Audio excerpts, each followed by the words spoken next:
And it's day two. Day two. Good morning or good afternoon, wherever you may be. Welcome back. I don't know about you, Penny, but I was sort of warmed by the response of our first posting, and both on Twitter and on Flipgrid. Some of the video responses to Flipgrid were really, really cool. Caroline from Italy joined the conversation. And Annie, who we both know, who now teaches in New Mexico and who was with us in New York City last week, shared some interesting reading suggestions on there. Have you peeked at the videos?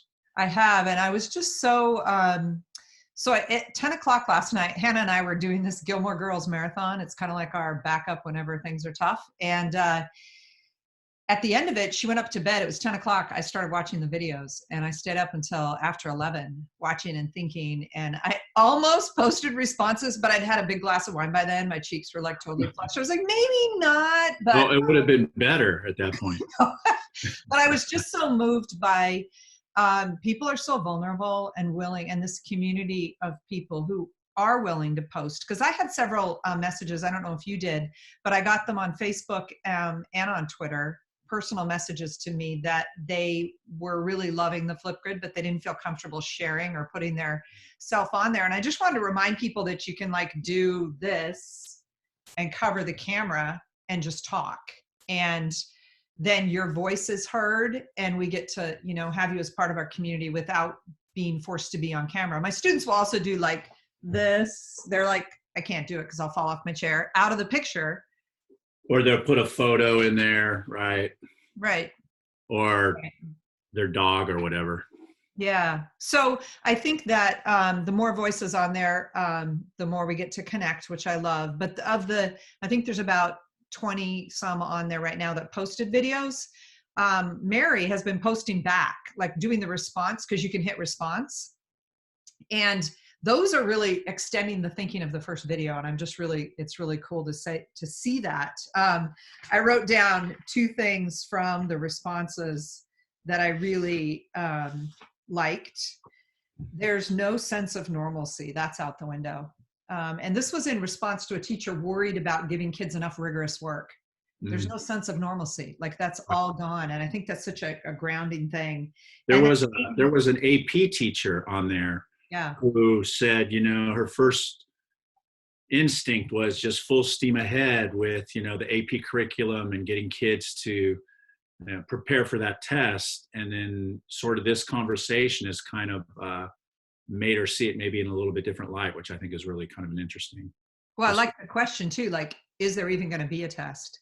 And if they don't get a 3, is it credit? Which I've talked to people for a long time about the fact that many colleges don't take AP credits anymore. They use them as elective credit. It happened to both my children. So well, I think we'll have a day where we'll talk about grading, but I would just say it's going to be interesting to see if kids really don't come back to school, how many schools might go to like a credit, no credit, rather than a simple A, B, C, D, F. I don't know. That might be something that starts to unfold as well. Well, my daughter's worried that her 5th graders won't go on to 6th grade. Like, what will a school do if you don't have, and I said, I would think that, because I think all of us could say this morning, listening to the news, it's unlikely anyone will go back to school. Isn't that kind of your sense as well? It is. And it's what I wrote about. So when we talk about our notebooks, we'll get into that. But your point about Flipgrid, I think, is really interesting too, because it's kind of the same thing in the classroom. When you're working with newer teachers, often, the first mistake the teacher makes is the teacher throws out a question or asks for some sort of response and then picks the kid who raises his hand, right? Instead of randomly maybe selecting other people. And then it's like, okay, that's what person A said. Person B, what do you say? Rather than kind of creating more of a volleyball approach. So in my class, like when a student says something provocative, I don't move on to the next student. I ask kids to respond to that previous comment. And so I think if we could kind of build that momentum on the Flipgrid where people listen to certain comments and then come back and share, that it would be more of a thread of conversation rather than just individual posts of people's thinking. It's so smart, because I was thinking about how we talk about book clubs in our workshops, and we always say that kids sometimes the book club gets together and it's round robin sharing. You say, you say, you say, we're done.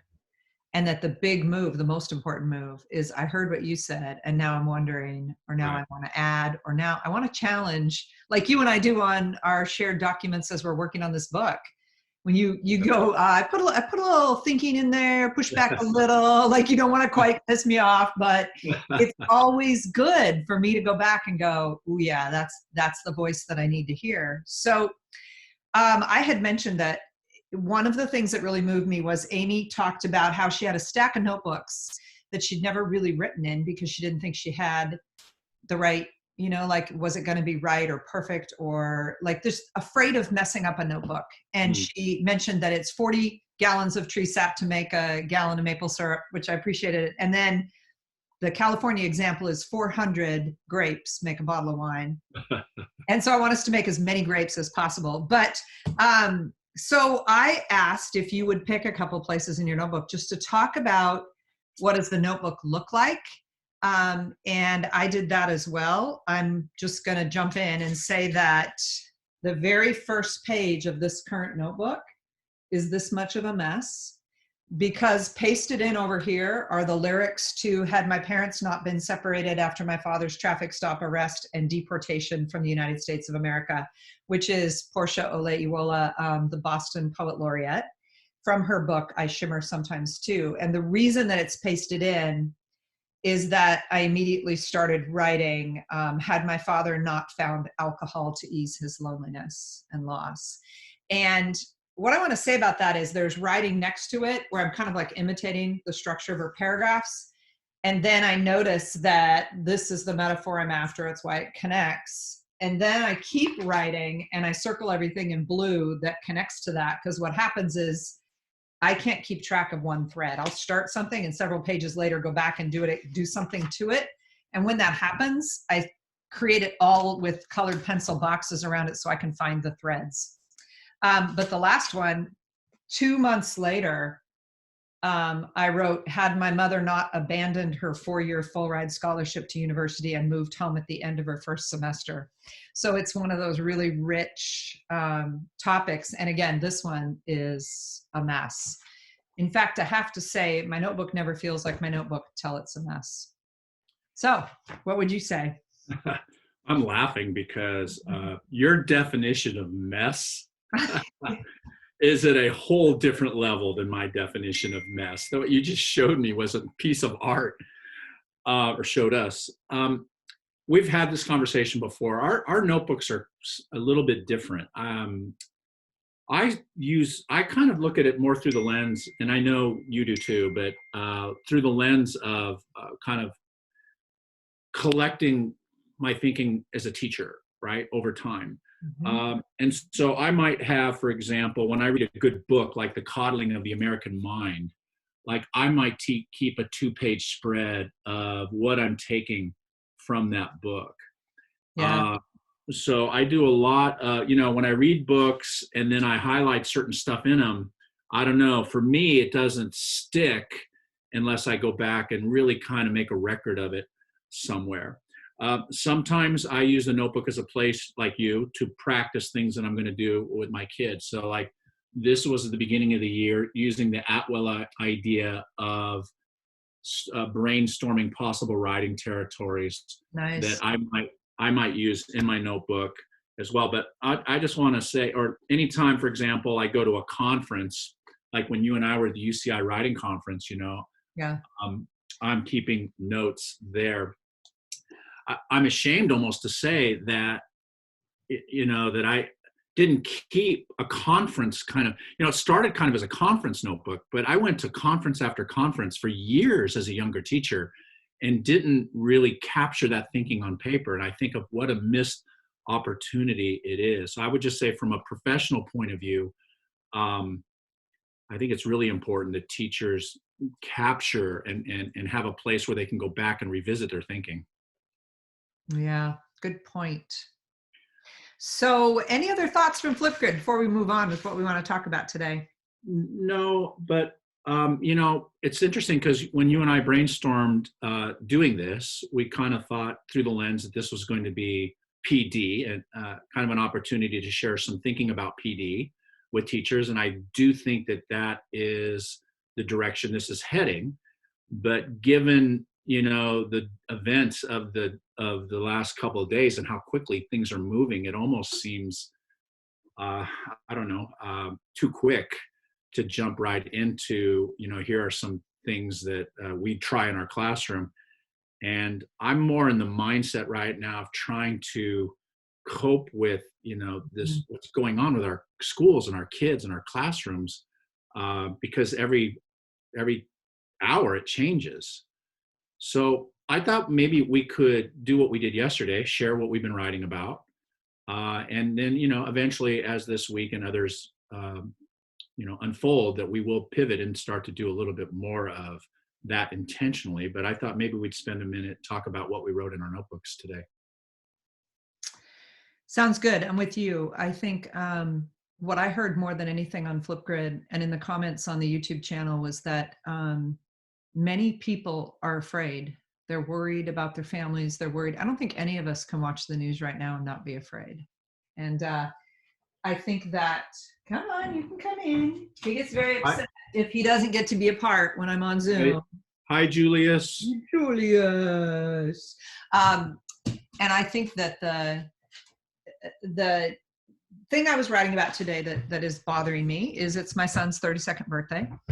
And so I can't spend any of today with him. We had a party planned. We have his presents. We have, there's a lot of things that sound so simple that I miss. And so I started today with this Cam's 32nd birthday. And right now, this is what I've written.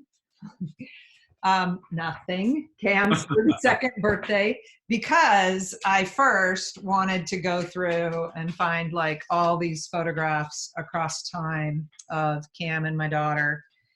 And I've been sitting here with, like the history and thinking about what is this going to look like? Is it a collage? Is it, a list?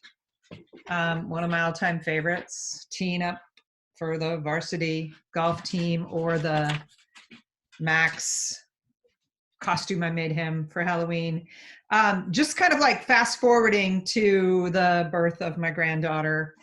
And so I have this bunch of photos that eventually will become a collage, and writing to do. I'm drawn to that,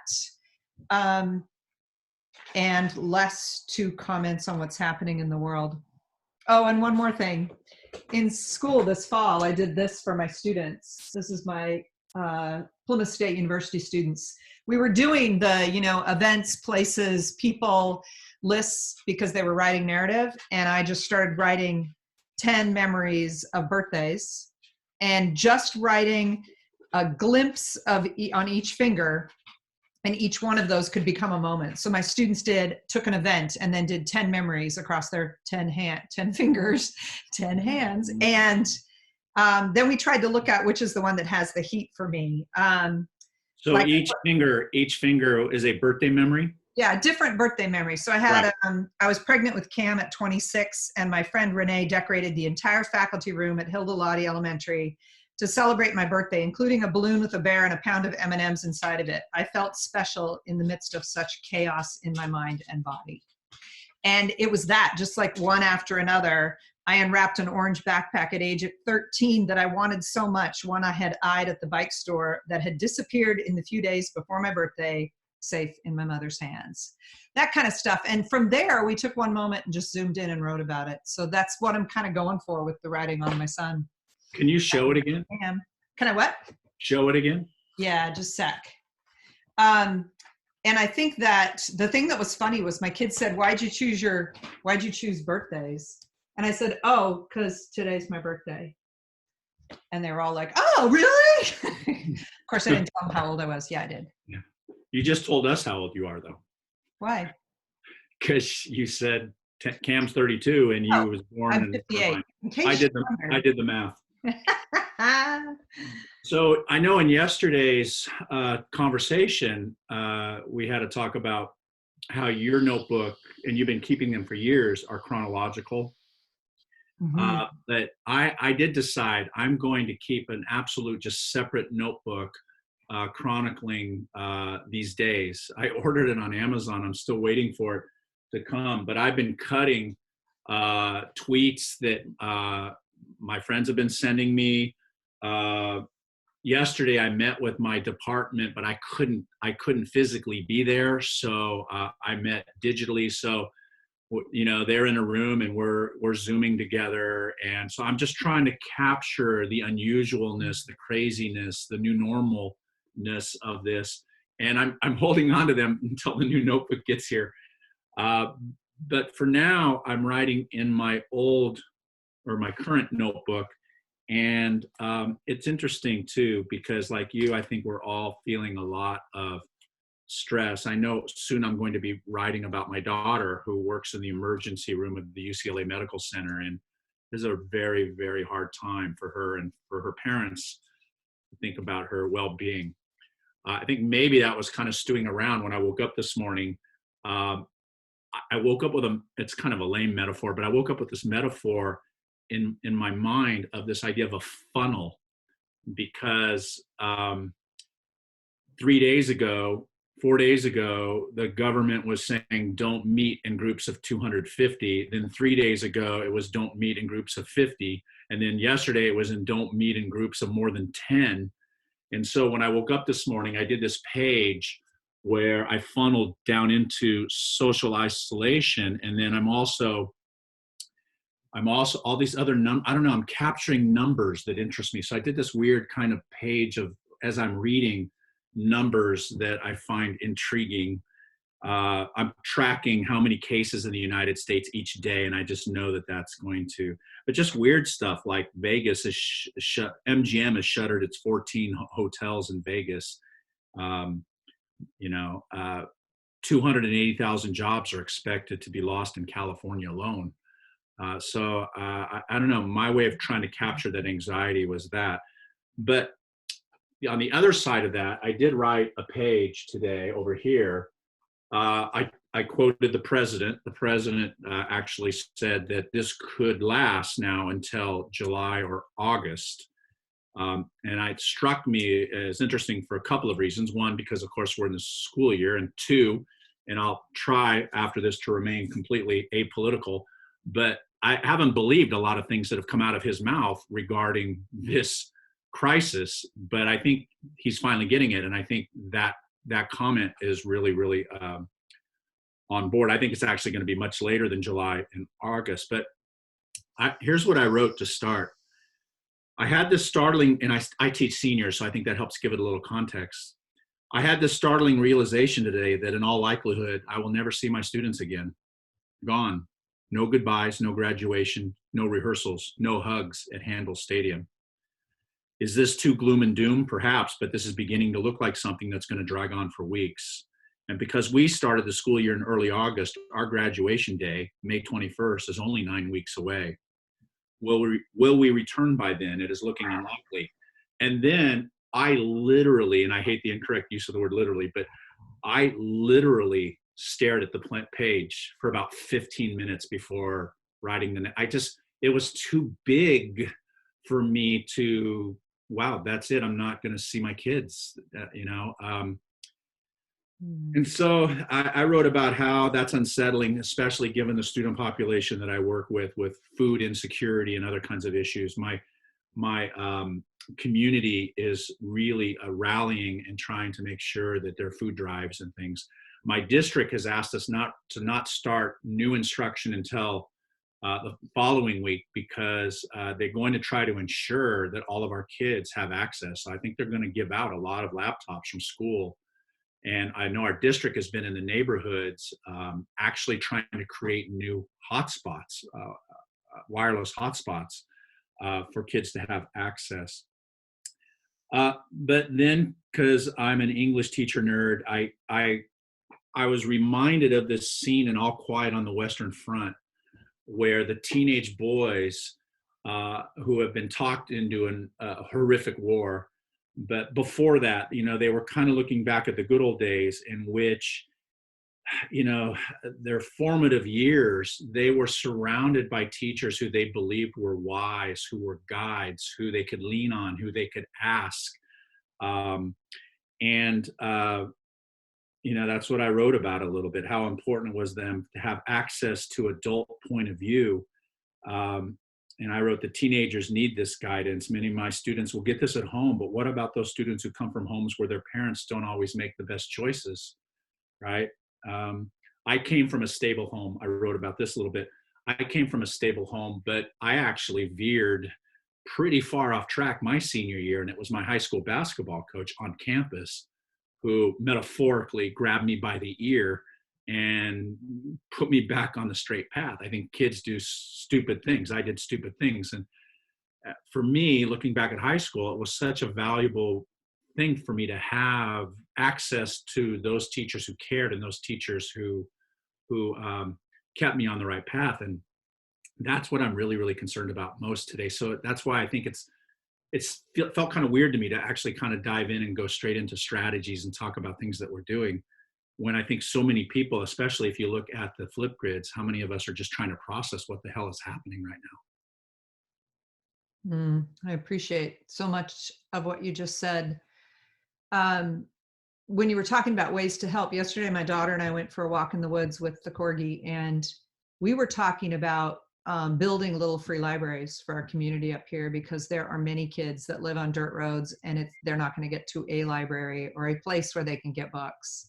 And what would we put in them? But more importantly, for my husband, my daughter, and I, marooned up here in the house, to have a project like that would be helping us to relieve some stress. Right. My husband's businesses, we have a large payroll. How do we keep all of those people with money in their pockets when the entire everything in his business is supported by businesses that will now shutter? So we are going to completely grind to a halt as far as making money. And, you know, I think the stress is relieved by notebook writing for me, by building stuff for him. So I think that's just one way that all of us are thinking about, how do we help kids still. My daughter set up Flipgrid this morning for her 5th graders because she is feeling that loss of contact. So I love it that your district's going to try to get laptops out or something so kids can stay connected. Well, I think that's going to be the shift. And I think this is where the larger community, not just you and me, but the people who are listening to this and will chime in. Yeah. I think we're teachers because we're teachers. You know, one of the things that really resonated with me and really caught me is when I watched some of those videos yesterday on Flipgrid, how many, you could just see it and hear it in the teacher's voice. Yeah. You know, teachers love their kids. They're loving human beings.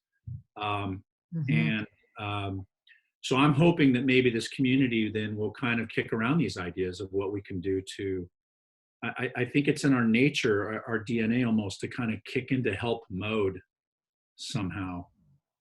So I think it'll be interesting to see what kinds of issues come up, or what kind of ideas come up. So it feels like time to end with our book talks. Okay. We wanted to keep these to 30 minutes, right? Yeah. So it's interesting, and this is something I do talk about with kids in class a lot, is that when I started writing this morning, I wrote with an idea in mind, and it wasn't until I got way down to the bottom and I got to that all quiet idea that it really pivoted me to the idea that it's really, in this time, it's really not about the curriculum as much as it's about, you know, human connection, and that kids need structure. I'm concerned about what kids will do without the structure. But what was interesting, I didn't start the writing piece with that idea.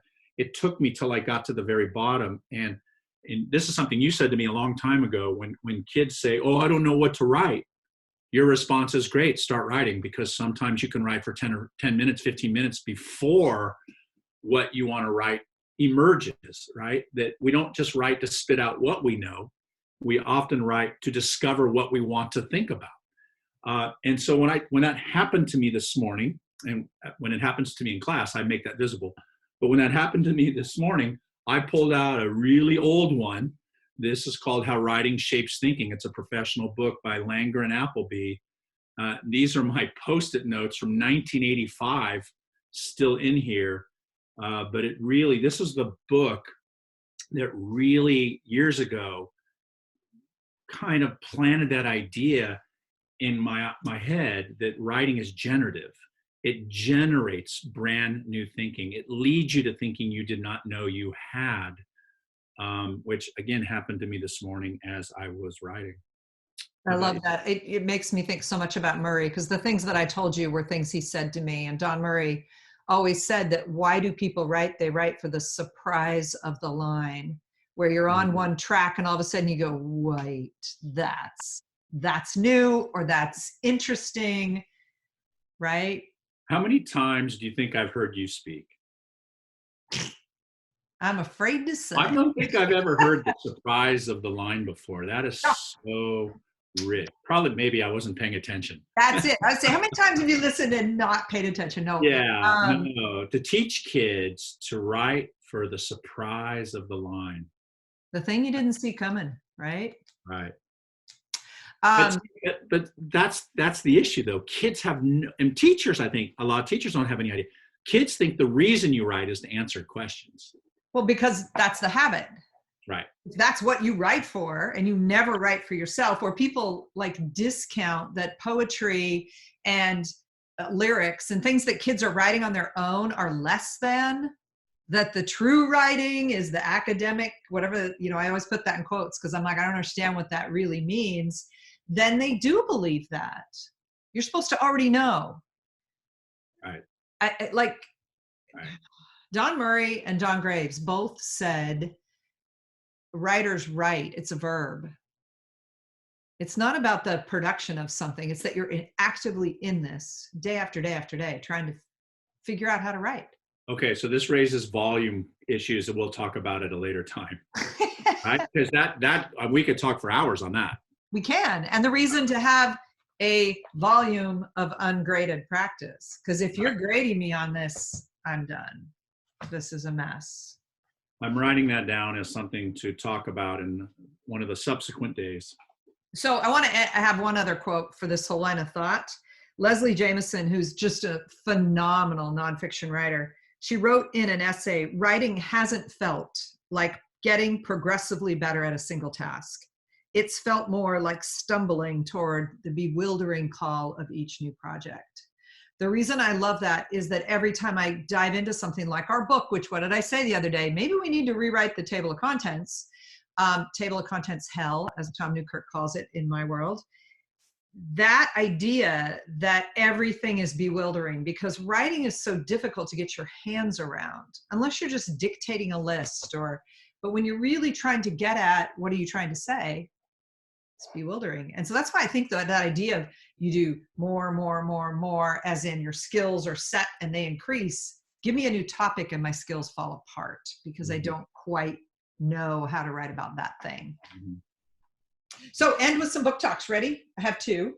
Same author, but it's his name is Ross Gay. And if you don't know Ross Gay, so this is a more recent picture of him. He is just filled with joy. And that's one thing I always look for in writers. So the National Book Award finalists Catalog of Unabashed Gratitude is his collection of poems. And I've got a short little bit to read to you. It is good to know a thing or two about that of which you speak. I am lecturing, this is when he's presenting in front of a group, on the miracle of the mistake in a poem, that hiccup or weird gift that spirals or jettisons what's dull and landlocked into as yet untraversed, i.e. cosmic, I overuse this metaphor with my students, grounds. I tell this to 105, give or take, undergrads who mostly don't care and wrestle second to second with the blood-borne drive to check their beckoning phones, which mostly bless them. They don't, the mistake. Mostly bless them, they don't. The mistake, I say, is a gift. Don't be afraid. See what it teaches you about what the poem can be. I know of what I speak. And this is in the midst of, it's a really long poem, just one excerpt from that. The catalog of Unabashed Joy led him to the Book of Delights, which I'm still reading. I always like to find books of essays that break forms that we have traditionally called essays, and this is essays. He decided to sit down for 1 year and write one small joy every day for a year. And this is a catalog of joy. Here's my one little bit. And I'm actually doing this with it, which you know I do with the books I love. So I try to make, this will eventually be more like the cover. And then I try to capture the quotes that are most powerful to me on this page, so I save them. So this is the one I love. Is sorrow the true wild? And if it is, and if we join them, your wild to mine, what's that? For joining two is a kind of annihilation. What if we joined our sorrows? I'm saying, what if that is joy? He's awesome. Ross Gay. That's beautiful. Mm. I love that. What do you got? Mistake is a gift. It is. A mistake is a gift. Love that. Because I make so many. It's good to know. Lots of gifts in my life. Right. Every day is Christmas. What do you got? What's your book talk? Oh, I did it already. You weren't. That's what I wanted to talk about. So that's a fascinating book. You said copyright 1985. Yeah, it's an oldie. That's awesome. An oldie. How Writing Shapes Thinking by Langer and Appleby. Love it. So we're gonna drop a Flipgrid, new Flipgrid topic for day 2, and welcome all of you joining us in conversation. Give us your thinking and your, I don't know, observations about life. We'll see you all tomorrow. Thank you for being here. Bye.